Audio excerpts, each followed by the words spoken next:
The drama surrounding Angel Reese has taken a sharp and unexpected turn, a twist that has left the Chicago Sky front office, her teammates and fans across the WNBA questioning not only her role as a franchise cornerstone, but her future in professional basketball itself. What started as a promising story of a star rookie with charisma, name recognition, and championship pedigree from her college days has now unraveled into a saga of suspensions, locker room turmoil, and a very public comparison to the league's newest superstar, Caitlin Clark. For all the noise Angel Reese has made in demanding better teammates and a brighter future, the spotlight has turned back on her.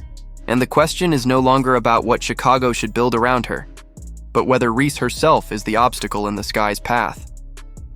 When Angel Reese sat down with the Chicago Tribune and declared she would not settle for the same as last season, it wasn't the message of a patient franchise player looking to grow with her team. It was a demand. "We have to get good players. We have to get great players," she told reporters. "That's non-negotiable." For some stars, those words might carry weight, earned through years of dominance and proven leadership. But for Reese, who has yet to show she can consistently elevate a team at the professional level, the comments rang hollow, and worse, they cut deep in a locker room already struggling to find cohesion. The fallout was swift. Multiple outlets reported that veterans and younger players alike bristled at the remarks, and sources revealed that a team meeting had to be called just to address the tension she created. That isn't leadership. That's damage control. Imagine being a rookie-turned-second-year player who hasn't yet proven herself as a consistent professional, and suddenly half the team needs to sit down and talk because of something you said to the media. Reese may have intended to sound like a leader, but what her teammates heard was a dismissal of their efforts and a lack of respect for the sacrifices they've made. Among the most pointed and controversial remarks were those directed, even indirectly, at Courtney Vandersloot, one of the most respected point guards in league history. Though Vandersloot was sidelined with a season-ending ACL injury, Reese alluded to her being too old to be a reliable part of the Sky's future.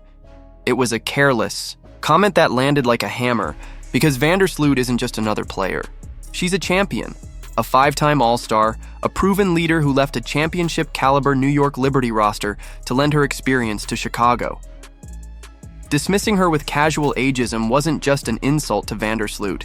It was a shot across the bow at veterans across the league who know the grind, who respect the history, and who value the battles that built the WNBA. The irony in all this? Chicago's front office had already gone out of its way to build around Reese.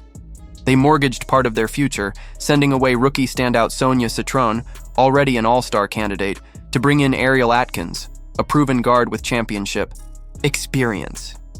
It was precisely the kind of win-now move Reese claimed she wanted. And yet instead of gratitude, Reese's comments suggested the effort wasn't enough, that nothing the franchise had done mattered unless it met her personal standard.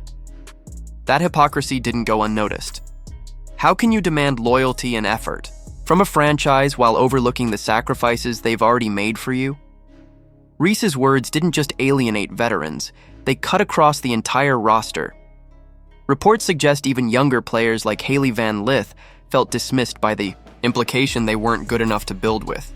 What should have been a unifying message of ambition turned into a dividing line, pitting Reese against the very teammates she was supposed to elevate. Instead of a rallying cry, it was a wedge. And then came the performance question. If you are going to publicly place yourself above the rest of the roster, you need to back it up on the court. But instead of dominance, Reese has been plagued by turnovers, inefficiency, and disciplinary issues. She leads the WNBA in turnovers despite missing weeks of action with injury. That's not just a bad look, it's an indictment of her decision-making and composure under pressure.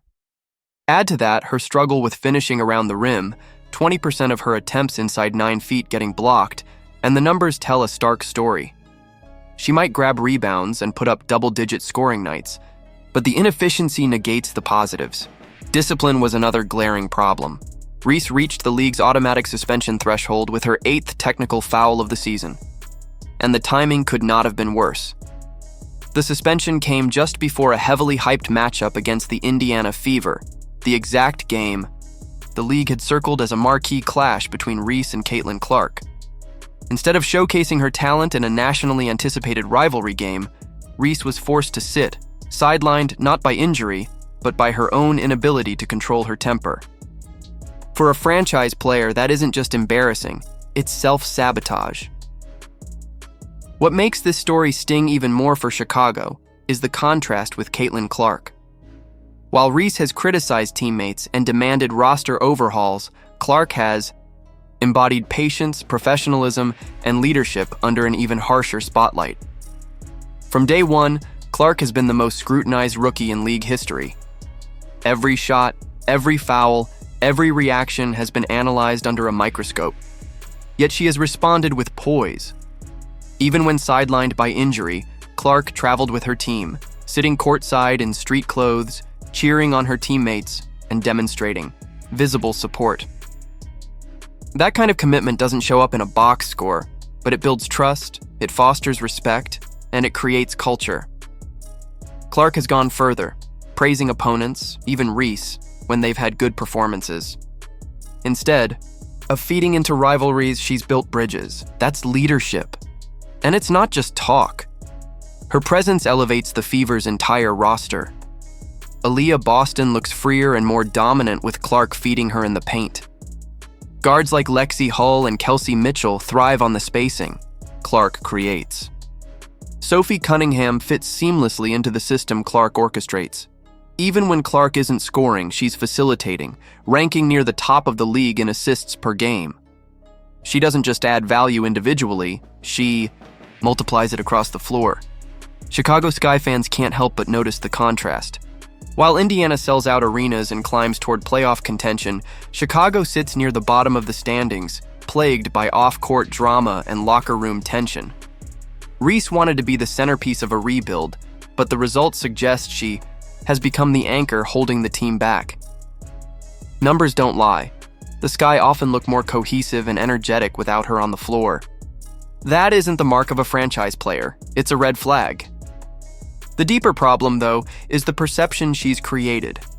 How many free agents will line up to play alongside someone who publicly criticizes teammates, who demands overhauls before proving herself, and who disappears during injury stretches instead of supporting her team? Compare that to Clark, whose maturity has veterans openly talking about wanting to share the court with her. It's night and day. Angel Reese's defenders will point to her grit, her rebounding, and her competitiveness. They'll say she's young, still learning, still growing into the professional game, and that may be true. But the WNBA doesn't wait for you to catch up. This league is built on accountability, on team-first culture, and on players who elevate those around them. Right now, Reese isn't doing that. The turnover numbers, the suspension, the divisive comments, they all add up to a player whose impact is as much a liability as it is an asset.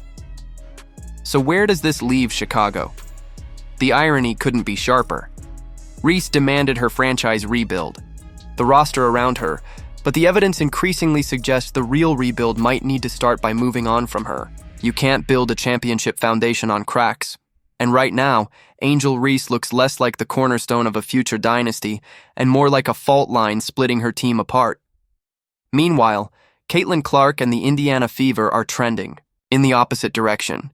Their rebuild, centered on professionalism, unselfish play, and culture, is already paying dividends in attendance, merchandise, and most importantly, wins. Clark may be younger than some of the veterans she plays with, but she carries herself like the leader of a movement. That's why she's already earned the nickname, the Baby Goat. Reese, meanwhile, is facing a harsher moniker, the Baby Giraffe, a player whose stature is notable but whose footing is shaky.